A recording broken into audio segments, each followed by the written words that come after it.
স্বাগত সবাইকে UA news 24 চ্যানেলে। আজকের বিশেষ খবর হলো মোদির গুজরাটেও ভোট চুরি, কেন্দ্রীয় মন্ত্রীর জয়ে বিরাট কারচুপির অভিযোগ কংগ্রেসে।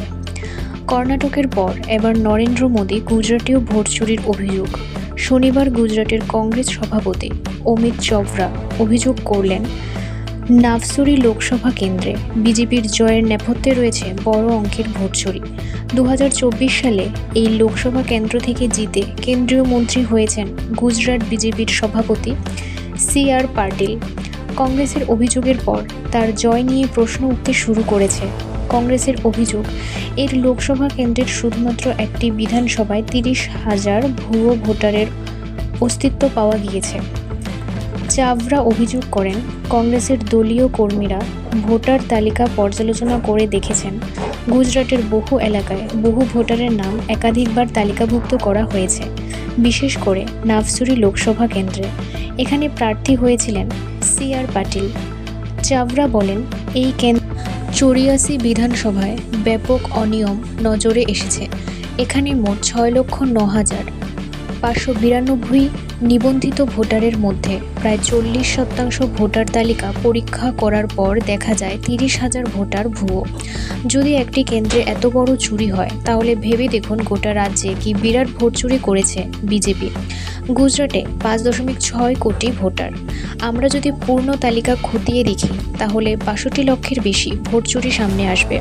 কংগ্রেসের অভিযোগ, অত্যন্ত নিপুণভাবে এই চুরি করা হয়েছে, কোথাও ছোট বানান ভুলের মাধ্যমে, তো কোথাও একাধিক আইডি ব্যবহার করে।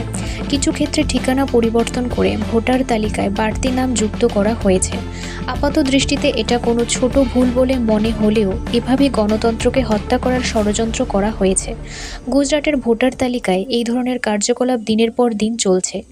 সম্পূর্ণ তালিকা খতিয়ে দেখার পর কংগ্রেস নির্বাচন কমিশনও সরকারের কাছে এই বিষয়ে প্রমাণ পেশ করবে বলে জানিয়েছে।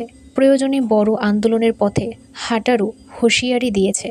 উল্লেখ্য, এর আগে রাহুল গান্ধী কর্ণাটকে এই ভোট চুরির অভিযোগ তুলে সরব হয়েছেন। বিহারে এই ইস্যুতে শুরু হয়েছে ভোটাধিকার যাত্রা।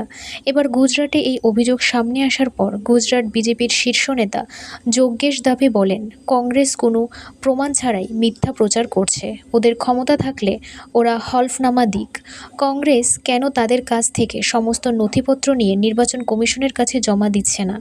রাহুল গান্ধী যখন এই অভিযোগগুলি করেছিলেন, তখন নির্বাচন কমিশনও নথিপত্র চেয়েছিল, তবে রাহুল কমিশনে কোনো হলফনামা পেশ করেননি। ফলে ওদের অভিযোগকে আমল দেওয়ার কোনো অর্থ নেই। এখনকার পর্যন্ত খবর এই পর্যন্তই। পরবর্তী খবর দেখতে চোখ রাখুন ইউএ নিউজ 24 চ্যানেলে। ধন্যবাদ।